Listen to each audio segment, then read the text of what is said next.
tardes, licenciado. Buenas tardes. ¿Lista para empezar? Listísima. Muy bien. El 24 de agosto. Buenas tardes, ¿verdad?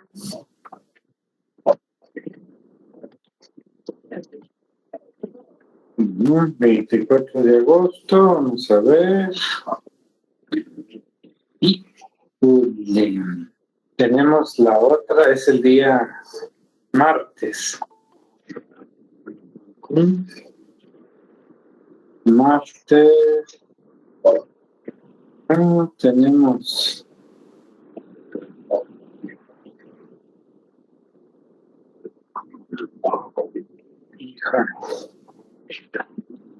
Tenemos esta semana para que viene, ¿verdad? Todavía para dar un par de clases y para que ustedes también se pongan al día, ¿verdad?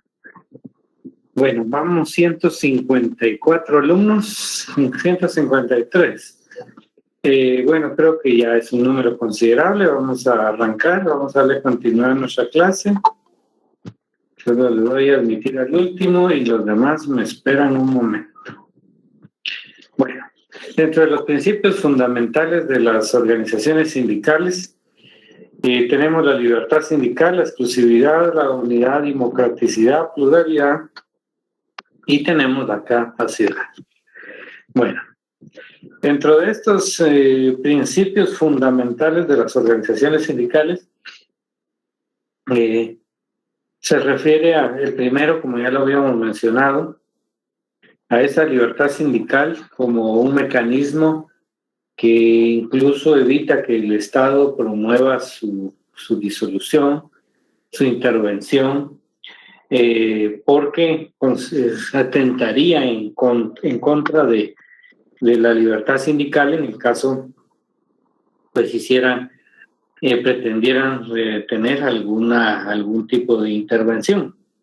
De esa cuenta hubo en una ocasión, hay una reforma, no la tengo ahorita presente, en donde se declaró inconstitucional un apartado porque se facultó al Estado para disolver las huelgas, lo cual significaba la utilización de la fuerza policial, ¿no?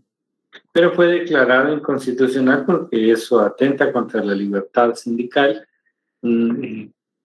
Es un principio fundamental y que no permite que exista una interferencia como tal que limite o restrinja esa libertad sindical en todos sus sentidos. Exclusividad. Cuando se habla de exclusividad, estamos conversando respecto a que esta organización sindical, el sindicato o la asociación profesional, cuenta con una libertad total y no depende de ninguna otra área para su existencia. De tal manera que si ustedes pueden verificar, existen en nuestro medio asociaciones, fundaciones, organizaciones no gubernamentales que permiten a todos los ciudadanos organizarse y tener una representatividad por medio de esa organización. Y el sindicato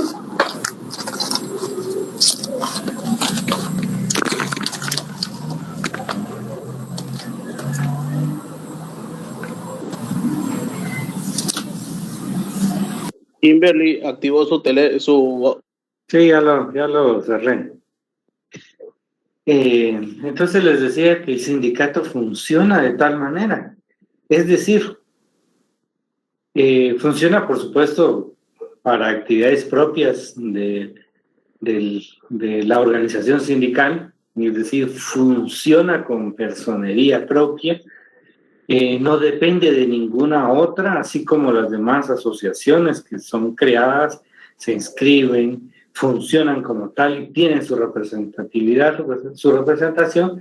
De esa misma manera funciona acá en la organización sindical, y por eso se menciona su exclusividad, porque aparte de tener su representación, su inscripción, se dedica propiamente a actividades de la organización sindical. Entonces, por eso es exclusivo el sindicato, persiste, es registrable, es permanente, y entonces eso le da la exclusividad como principio de la organización sindical. Unidad y democraticidad. Cuando mencionamos la unidad y la democraticidad es por el hecho de que en realidad pues es una voluntad de las mayorías, ¿verdad? Que pretenden la existencia o la conformación de una organización sindical, y como tal, entonces, debe existir unidad y democraticidad, porque debe persistir por ejemplo, la elección de sus propios representantes, ¿verdad? Lo cual pues va a permitir que esta organización sindical pueda ejercer la representación correspondiente. Entonces tenemos que esa es la unidad y la democraticidad que menciona como principio de la organización sindical. Entonces tenemos también el otro que se refiere a la pluralidad. Aparte de que ostentamos el derecho a elegir, y es la democraticidad, y como también el derecho de postularnos a esa representación por ser representantes del sindicato, tenemos que los miembros que integran la organización sindical pueden tener distintas ideologías, aunque en su mayoría confluyen, pero confluyen en un interés, que es el interés propio de beneficio hacia los trabajadores. Ese es el interés, pero eso no es pluralidad en sí. La pluralidad lo da las distintas ideologías de todos sus miembros, y que al final de cuentas eso le da la riqueza y permite que cualquier persona con la ideología que tenga pueda participar en la organización sindical. A eso se refiere la pluralidad. Y por supuesto, como es tan amplio, incluye cualquier estrato social también, no hay ninguna limitante. Capacidad. La capacidad sabemos que es de dosis de ejercicio, el ser humano tiene eso, y las personas jurídicas, como en este caso un sindicato, adquieren la capacidad al momento en que son debidamente registrados, ¿no? Y que a través de la elección de sus representantes, entonces obtienen la capacidad para adquirir derechos y obligaciones, y ese es el sindicato, con su capacidad para poder ejercer, ya sea para adquirir o bien contraer obligaciones. Capacidad como consecuencia para firmar, por ejemplo, contratos colectivos, pactos colectivos, ¿verdad?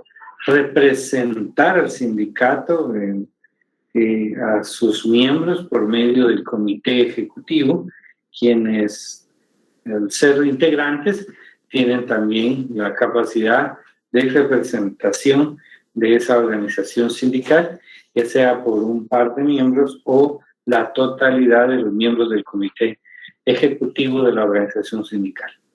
Esos son los principios fundamentales de las organizaciones sindicales, la organización sindical. Ahora, el sindicalismo. Cuando menciono sindicalismo, estoy mencionando la actividad sindical que realizan y pues obviamente los integrantes de un sindicato. Entonces el sindicalismo no es más que ese ejercicio de las actividades propias de una organización sindical. Pero en el desarrollo del sindicalismo tenemos ese desarrollo, esa actividad está sujeto a ciertas condiciones o beneficios en algunos casos. El primero de ellos, la inamovilidad de los fundadores del sindicato. Artículo 209 del Código de Trabajo, si lo podemos verificar. Yo también estoy haciendo lo mismo, así que vamos al mismo tiempo.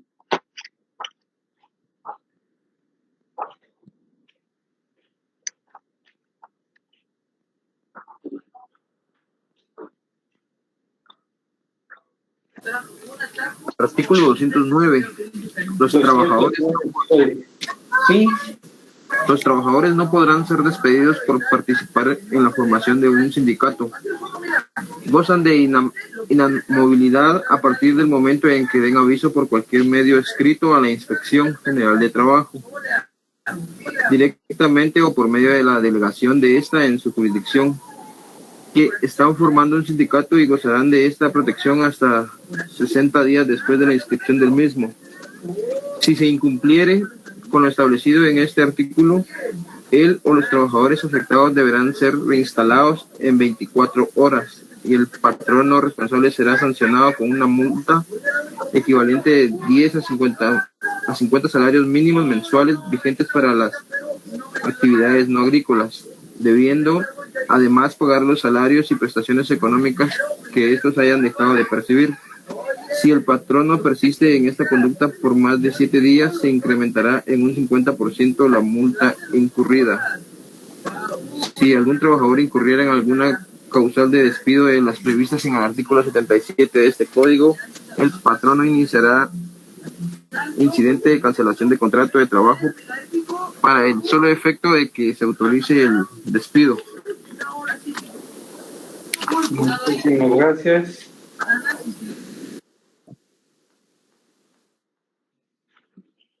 Bueno, de acuerdo a la lectura, y seguramente todos leyeron, ¿verdad? Los puntos medulares para el enfoque del ejercicio del sindicalismo, tenemos la inamovilidad de los fundadores. ¿Qué quiere decir eso? Que cuando estamos conformando una organización sindical, hay una protección especial. Y esa protección especial es que cuando se conforma un sindicato, sus integrantes tienen derecho a gozar de la inamovilidad, y eso es el tema de la inamovilidad de los fundadores, que es lo que me hicieron favor de leer en este momento. Entonces, cuando estuvimos viendo la coalición, vimos pues es un mecanismo básico que se puede utilizar para nombrar a ciertos representantes del comité o consejo para poder ir a resolver un problema o dos problemas ante el empleador, que incluso puede trascender a la vía judicial. Pero les estaba conversando y algunos de ustedes me preguntaron cuál es mejor, ¿no? Dejé de entrever esa situación porque es en este punto donde yo lo explico. En el convenio del Grupo Coaligado de Trabajadores, es lo que quería decir, el Grupo Coaligado, no hay una protección. Entonces significa que solo se da el aviso a la inspección y punto. Pero en el ejercicio del sindicalismo, que no es más tratar de ejercer el sindicalismo y crear el sindicato, lo primero que les decía era la inamovilidad. ¿Y cómo se logra eso? Primero, un aviso a la Inspección General de Trabajo. Y esa inamovilidad dura todo el tiempo del trámite del reconocimiento del sindicato. Es decir, presentamos nuestro expediente a la inspección y entonces provoca que todo el tiempo que dure en esa instancia será suficiente, será todo ese tiempo el trabajador va a gozar de una protección, no puede ser removido del cargo, eso es lo que significa. y esto dura 60 días posteriores a su inscripción.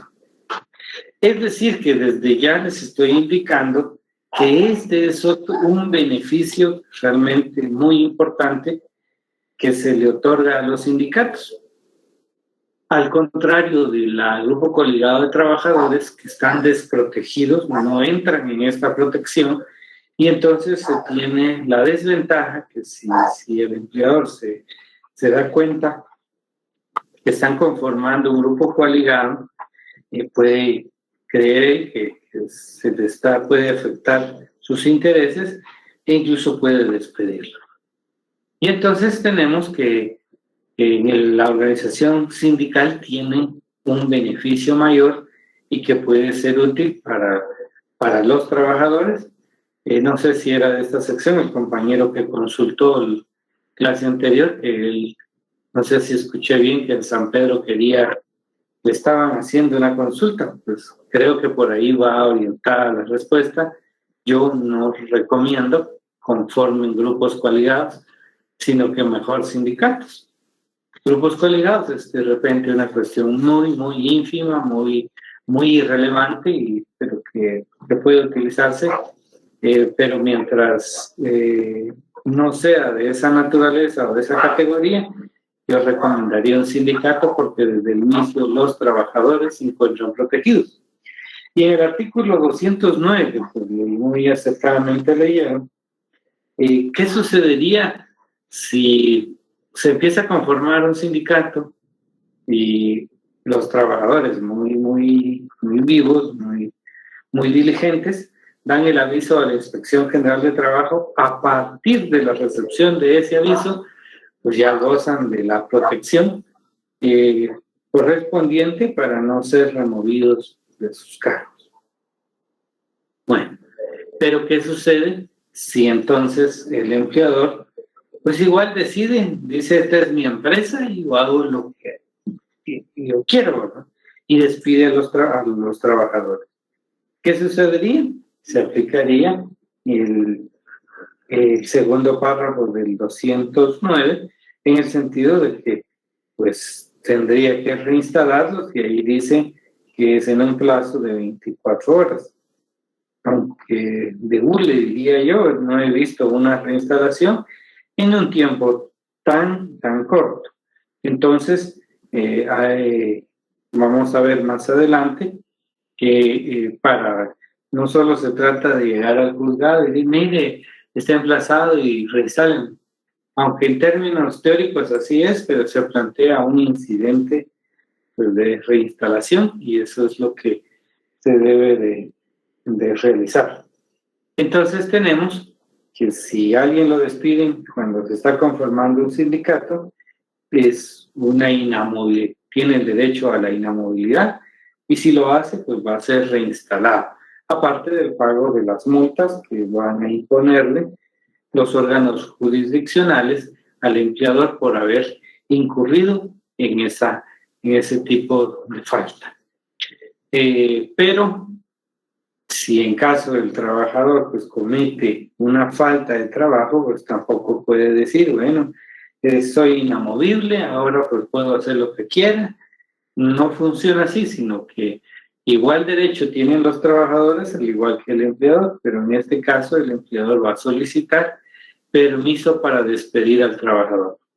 Y logrando el permiso, puede despedir al trabajador sin responsabilidad alguna. Entonces, ven, todo tiene un orden, una lógica y cómo debe de funcionar. Luego tenemos principios de política de defensa y desarrollo del sindicalismo, en el artículo 211. Dentro de esos tenemos el ejercicio de la libertad sindical. En ese ejercicio de la libertad sindical, nadie, absolutamente nadie, puede restringir el derecho de los trabajadores al ejercicio de la libertad sindical. Como consecuencia, pues definitivamente pueden ser sancionados, definitivamente,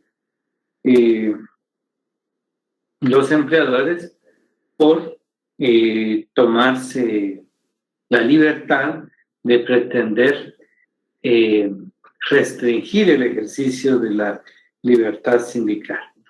Entonces tenemos que se deben de tomar todas las medidas para proteger el libre ejercicio de la sindicalización de acuerdo a los preceptos establecidos en la Constitución Política de la República, los tratados y convenios internacionales ratificados por Guatemala, el propio Código de Trabajo y demás leyes de trabajo y previsión social. Entonces, se debe de hacer valer y respetar la libertad sindical a toda costa y basados en que eso es un derecho que incluso está contenido a nivel constitucional como también ordinario, lo que incluye también los convenios internacionales. La protección del ejercicio de la libertad sindical. Cuando hablamos de la protección del ejercicio, definitivamente estamos, el Estado debe organizarse para proteger la libertad sindical, que no solo es pensar en que se puede ejercer, que existe libertad sindical, sino que también esa garantía de libertad la debe de asegurar el propio Estado. Y entonces que en las normas que yo les mencioné a nivel constitucional está regulado, a nivel ordinario, a nivel de convenios internacionales, ordenan y deben de estar atentos a la protección de la libertad sindical. Entonces, esa protección, insisto, en primer término es el Estado, y que está obligado por medio de las distintas normas vigentes que las regulan. Asesoramiento de trabajadores que deseen sindicalizarse. El Estado debe de promover un asesoramiento hacia los trabajadores y pareciera contradictorio que el propio Estado asesore cómo conformar el sindicato. Pero realmente esa es parte fundamental porque como órgano administrativo fue diseñado para que el propio Estado a través de su órgano pueda fortalecer a las organizaciones sindicales. Y la manera correcta de fortalecerlos es por medio del asesoramiento de trabajadores que deseen sindicalizarse. ¿Quién hace eso? Lo hace el Ministerio de Trabajo y Previsión Social. Otro principio es promover consulta y cooperación con organizaciones de representantes de trabajadores y empleadores, lo cual es una garantía de libertad sindical.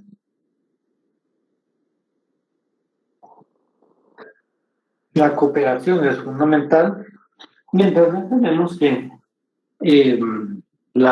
promover la consulta y cooperación es también fundamental, es parte del ejercicio de la libertad sindical. Entonces, pues esos son los principios de política y de defensa del desarrollo del sindicalismo en Guatemala. Y luego tenemos, les hago aquí casi una pregunta: ¿quiénes pueden conformar un sindicato? Y la respuesta aquí se la tengo: todos los trabajadores que hayan alcanzado los 14 años. ¿Alguna consulta? ¿Todos me escuchan bien? Sí, todo claro. Sí. Claro, Lick. Bueno, entonces tenemos quienes pueden conformar los sindicatos. Dice: todo trabajador que tenga 14 años o más puede ingresar a un sindicato, pero los menores de edad no pueden ser miembros de su comité ejecutivo, que es parte de aquí. ¿Quiénes no pueden conformar un sindicato? Y tenemos aquí, no es lícito que pertenezcan a un sindicato de trabajadores los representantes de patrones y los demás trabajadores análogos que por su alta posición jerárquica dentro de la empresa estén obligados a defender de modo preferente los intereses del patrón. La determinación de estos casos de excepción se debe hacer en los respectivos estatutos, atendiendo únicamente a la naturaleza de los puestos que se excluyen y no a la persona. Dichas excepciones no deben aprobarse sin el visto bueno de la Inspección General de Trabajo. ¿Quiénes no pueden conformar? Los cargos de dirección, los cargos de confianza, como se los indico acá, y obviamente los que sean menores de 14 años, no pueden conformar una organización sindical. Artículo 212 del Código de Trabajo. Entonces, ¿qué significa la libertad sindical? Aquí les hago una especie de gráfica y les anoto primero que la libertad individual les incluye la libertad de expresión, locomoción, culto. Sin embargo, les anoto aquí que depende de los demás, el ejercicio de la libertad de expresión, todo eso.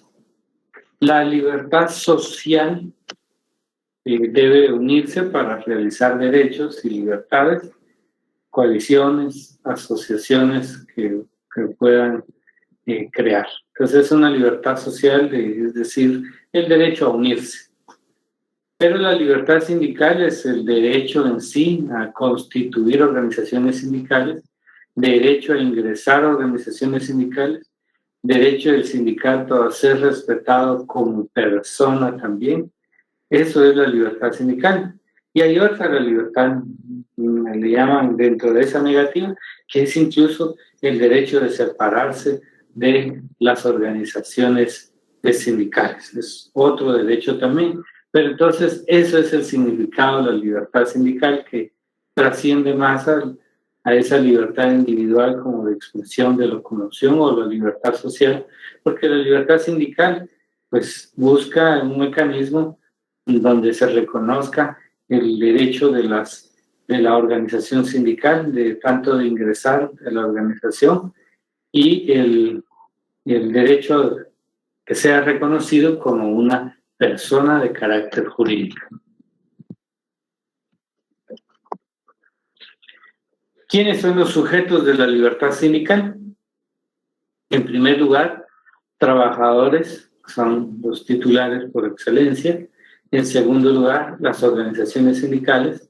Tercer lugar, el empleador y sus organizaciones.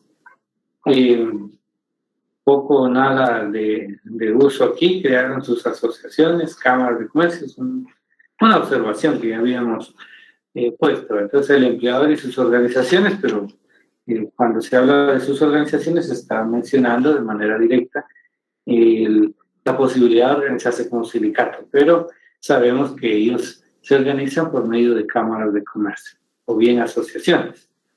¿Quiénes pueden hacer uso de la libertad sindical? Desde el punto de vista de la empresa, trabajadores de empresa privada, trabajadores del Estado y trabajadores independientes. Desde el punto de vista de la condición humana, no existe una discriminación sindical, es decir, no hay distinción alguna, y eso lo tenemos en el artículo 2 del convenio 87 de la OIT. Es decir, desde el punto de vista de la condición humana, no hay restricción. Una de las novedades que yo he estado notando en el Estado es que se han estado conformando sindicatos integrados por asesores jurídicos y auditores. Y los asesores jurídicos, el Estado los ha tratado de ubicar como trabajadores de confianza. Sin embargo, esa es una conducta digamos, una creencia del Estado, porque tomando como base el artículo 2 del convenio 87 de la OIT, existe una libertad total para la conformación de una organización sindical, con lo cual lo que no es válido es que, por ejemplo, se integre un sindicato y que traten de integrar ahí a un trabajador de la confianza del empleador.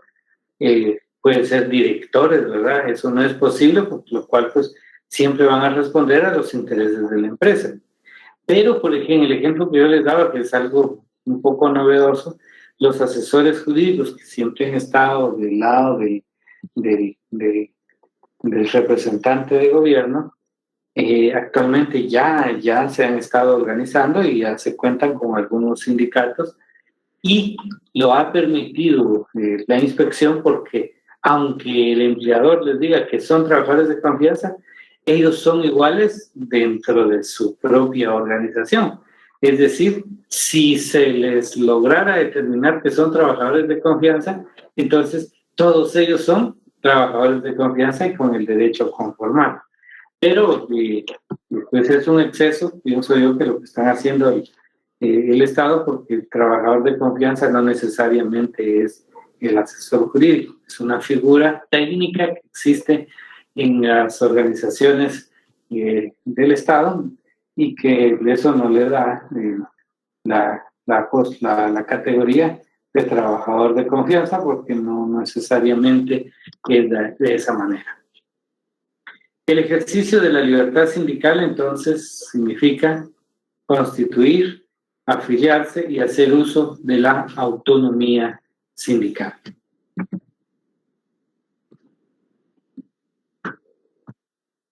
Constitución de organizaciones sindicales a nivel nacional como internacional. Tenemos en el artículo 20 del Convenio Internacional de Trabajo número 87, que establece la libertad sindical y protección al derecho de sindicalización. Formas de sindicación, es decir, sindicalización. Para la creación de organizaciones sindicales existen alrededor de 6 formas conocidas, siendo estas: sindicación vertical, que se conforma sin importar cuál es el oficio ni la especialidad de la profesión de estos trabajadores. Se toma en cuenta que sean trabajadores de la empresa nada más, y esa es una sindicación o sindicalización vertical. La horizontal concurren aquellos que tienen un mismo oficio o bien una misma profesión. Son organizaciones de orden gremial y son efectivas dada la uniformidad de oficios o la profesión, porque buscan las mejores condiciones de los trabajadores. Pero lo que sucede, y una crítica que es, divide a los trabajadores. En el Estado, que tenemos la mayor representatividad de organizaciones sindicales, el mayoritario actualmente, que es el Sindicato de Maestros, prácticamente podemos decir que es un sindicato gremial, porque es de maestros. Y eso, pues, notoriamente ha generado que se generen una serie de beneficios para los trabajadores, porque han buscado el mayor beneficio para los docentes.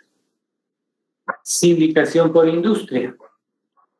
Por industria definida, se agrupan de varias empresas que se dedican a la misma actividad industrial. La desventaja para resolver problemas particulares, porque es un sindicato que puede involucrar varias empresas, por supuesto, que no necesariamente es de un mismo dueño, sino que de distintos, y entonces genera que ya resolver problemas muy particulares es difícil, porque los integrantes del sindicato pueden ser de una empresa o de otra, y es difícil lograr esa uniformidad. Sindicato de trabajadores independientes. No son empleados de una empresa, son sus propios empleadores, son sus propios patronos y son ellos mismos los trabajadores. Sindicación compleja, que tenemos las primarias o fundamentales, que es la unión de los trabajadores, que es sinónimo de sindicato. En segundo grado tenemos las federaciones, que es la unión de sindicatos. Y el tercero, que son las confederaciones, que es la unión de federaciones. Y la última, que es la sindicación territorial, que tenemos local, que se da en un centro de trabajo, regional, porque sus dimensiones geográficas son más amplias, nacional, abarca a todo el país, y por supuesto internacional, cuando abarca a varios países. Puede existir esa posibilidad. Y entonces ven que eso, donde vamos, es mucha, posiblemente teoría, pero es muy importante. También esa manera de sindicación, les informo que pues existen más todavía. Esta solo es una clasificación que yo les estoy dando, pero sí existen otros. Solo voy a conectar mi cargador.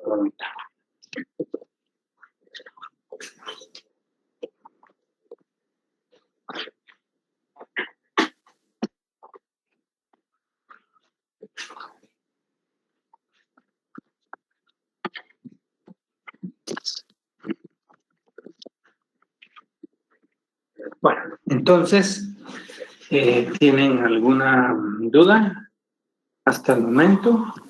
Lick, disculpe una pregunta. Yo tenía una duda con respecto a las personas que integran un sindicato. Mi duda es que, digamos, en el lugar donde yo trabajo, la mayoría de las personas que integran un sindicato son personal 011. Y estas restringen que lo puedan integrar. O sea, ellos no dejan que integre personal 029 ese sindicato. Entonces yo tengo mi duda si existe algún tipo de restricción o son ellos las personas que lo establecieron, ¿verdad? Vea, como la norma está dirigida a que se impida que integre personal de confianza o análogos, dice la norma, y que eso debe constar en sus estatutos. Como consecuencia, es el sindicato el que va a regular eso, y en este caso, si no permite el ingreso del 029, es porque el 029, por su categoría, más se contrata personal de suma confianza.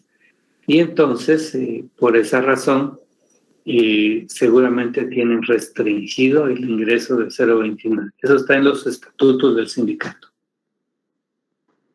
Está bien, Lick, muchas gracias. Muy bien. Licenciado. Sí. Pero en el caso que ella menciona, creo que él puede ser el 029, porque si entra en sindicato crearían una relación de dependencia. Entonces, si después se le despide a esa persona, ella podría demandar y ganaría la demanda porque hay relación. Si el 029 es utilizado adecuadamente, no existe esa posibilidad. Las reinstalaciones y las sentencias que se han tenido con el 029 es porque el Estado ha utilizado indebidamente ese renglón presupuestario. Contrata personal para que realice tareas que comúnmente hacen los demás, lo cual pues definitivamente está poniendo en riesgo el erario del Estado, ¿verdad? Entonces, ya para la organización sindical propiamente, pues a los que tengan esa prohibición lo hacen no por la mala práctica o por darle, digamos, lograr determinar la simulación del contrato. No, ellos restringen por la propia naturaleza del contrato. Ya lo que haga el empleador es otra cosa.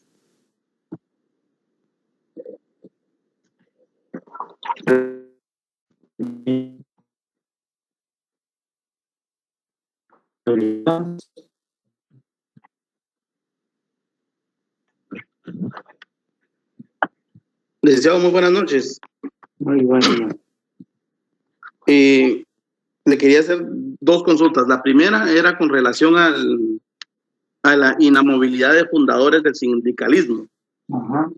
inamovilidad de los fundadores solo es el nombre del derecho que se le da al asociado, por decirlo así, o es únicamente a los fundadores del sindicato los que tienen ese privilegio. Esa es una. Y la segunda es con relación a los que tienen prohibición para pertenecer a un sindicato, que me confundí ahí que sí pueden ser de 14 años, pero no, porque en el artículo dice los menores de edad no pueden ser miembros de su comité ejecutivo y consejo consultivo, pero usted indicaba que no podían ser miembros del sindicato. Vamos a ver, la primera, ¿me puede indicar cuál? Pues me perdí un poquitito ahí. Donde sí el sindicalismo, de ahí el sindicalismo es el ejercicio de la actividad propia de una organización, eso fue lo que yo puse. Y la inamovilidad de los fundadores del sindicalismo. La inamovilidad. Yo me perdí un poquitito porque le quería hacer una pregunta. ¿Qué entiende usted por fundadores del sindicato?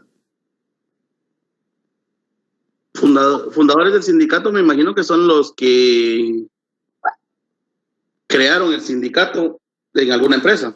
Excelente, muy bien. Entonces, a ellos son a los que se les da ese privilegio de obtener una inamovilidad, bastando el aviso a la Inspección General de Trabajo, y va a durar esa inamovilidad durante el tiempo que dure la inscripción hasta 60 días después de la misma. ¿Ahora sí? Sí, ya entendí que solo son los que crearon el sindicato, ¿verdad? Yo me había perdido en ese sentido porque yo le entendía de que todos los que pertenecían al sindicato tenían esa inamovilidad. No, eso es solo al inicio, es una protección y por eso tiene una duración. 60 días después de la inscripción del sindicato finaliza ese derecho. Ya después se pueden ir afiliando otros, pero ya no van a tener una inamovilidad. Por eso se llama inamovilidad de los fundadores. Ah, muy bien. La segunda pregunta, ¿cuál fue? La segunda pregunta era con relación a lo que nos indicaba con quiénes pueden conformar el sindicato. Ah, ya, es de los 14 años, ¿verdad? Sí, aquí en la diapositiva decía todos los trabajadores que hayan alcanzado los 14 años. Correcto. El artículo dice de que no pueden, pero al mismo tiempo nos dijo que los menores de edad no podían pertenecer a un sindicato. Sí, vean. Los que tengan 14 años o más sí pueden integrarse a las filas del sindicato. Pueden ser incluso fundadores también. Pero lo que no pueden hacer es ser miembros del comité ejecutivo. Es decir, no se pueden postular a ser miembros del comité ejecutivo ni consultivo en tanto sean menores de edad.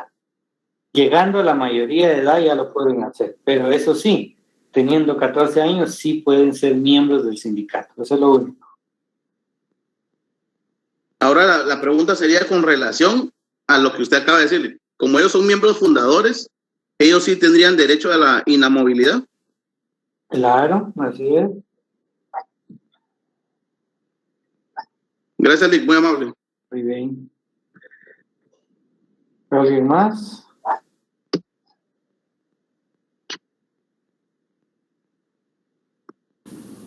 Lick, buenas noches. Tengo una consulta. Fíjese que estoy acá anotando, pero no me dio tiempo de anotar la diapositiva anterior. No sé si podría regresarla, perdón.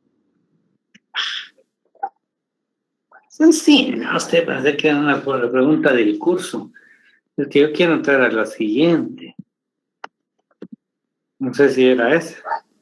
Licenciado, buenas noches. Buenas noches. Una pregunta, ¿será que podrías ampliar un poco más sobre el sindicato de trabajadores independientes? O un ejemplo para quedar un poquito más claro. Usted dígame qué entiende por trabajadores independientes. Los trabajadores que no, o sea, como sí me quedó claro que no están en una empresa, pero un ejemplo como ¿Cómo se puede respaldar ese trabajador? ¿Cómo se puede qué? Respaldar. Ay, parte de comprender que es un trabajador independiente es lo que nos da la pauta a organizarse, a poder entender y cómo pueden organizarse como sindicato. Un ejemplo, en nuestros salones, ustedes se recuerdan que entraba nuestro amigo vendiendo chicles y galletas, ¿verdad? Licenciado, como el ejemplo de los ilustradores que querían organizar su sindicato. Muy bien. Licenciado, buenas tardes. ¿Podría ser el sindicato de los pilotos o cuando se reúnen todos los taxistas que van a hacer algún tipo de marcha o cosas así? Tiene prendidos 2 audios, creo yo, por eso tira ese eco. Vean, quizá no quisiera particularizar porque no sé si estén los pilotos organizados como sindicato, ignoro cómo están. Pues yo he escuchado la asociación, más no lo he escuchado como sindicatos, pero les puedo dar ejemplos. Ya pusieron ustedes qué es un trabajador independiente. El trabajador independiente puede ser ese ilustrador que está afuera del S2 esperando que lleguemos. De repente nosotros llegamos a las 5 de la tarde a ilustrarnos y no está. No lo podemos sancionar porque él es el propio empleador y el propio trabajador. Nuestro amigo el chiclero, como peyorativamente le decimos, entra a nuestros salones a proveernos de azúcar porque ya nos estamos durmiendo. Esa persona, si él es el dueño de su cajita y dispone de su tiempo para hacerlo, él también es trabajador independiente. Sí, imagínense que la universidad diga que quiere afuera de todo el campus a todos los ilustradores y a todos los vendedores de chicles. Ellos fácilmente, si logran juntar el mínimo, entonces se pueden organizar como sindicato. Y entonces, entre ellos mismos, nombran al comité ejecutivo y consultivo, lo inscriben y ya tienen la representación, pues forman una persona jurídica. No es lo mismo Juan, el ilustrador, que el sindicato de ilustradores del S2 de la Facultad de Derecho de la USAC. Entonces, no sé si me entendieron ahora. Muy claro, Lick. Muchas gracias. Muy bien. Bueno, 6:49, ya no puedo seguir con el otro tema, pero vamos a abordarlo. Me interesaba que ustedes me entendieran eso. Podemos ir entrando a otros temas y en el fondo, por ejemplo, me toca derechos inseparables a la constitución de las organizaciones sindicales, el derecho de ingresar, pero poco a poco vamos. Es un poco lento, me interesa que se lo aprendan. Por favor, les recuerdo todos los temas que tienen que leer, ¿verdad? Hay bastante. El órgano administrativo fue el tema más cargado en artículos, no se les olvide que tienen que leerlo. Bueno, entonces, si no hay otra duda, pues me despido de ustedes para saludarles el próximo miércoles. Licenciado, buenas noches. Buenas noches. Perdón, le saluda Glancy. Solo tengo una duda, licenciado, no es sobre el tema ahorita del sindicato, sino que quisiera, si usted me pudiera ayudar con esta duda, si una persona que ha fallecido tiene derecho a que se cobre la indemnización de esa persona. Son derechos post-mortem, sí lo puede hacer. Y si el empleador no desea pagarlo, licenciado, ¿se debe de pagar algún licenciado para poder hacer esos trámites? Vayan a la inspección de trabajo y ahí les van a orientar cómo lo pueden hacer. Gracias, licenciado. Inmediatamente. Licenciado, buenas noches. ¿Con cuántos trabajadores la cantidad mínima para conformar un sindicato, perdone? Domingo, le voy a dar la respuesta en las siguientes clases cuando ya conformemos nuestro sindicato. Paciencia. Gracias, Lick. Muy bien.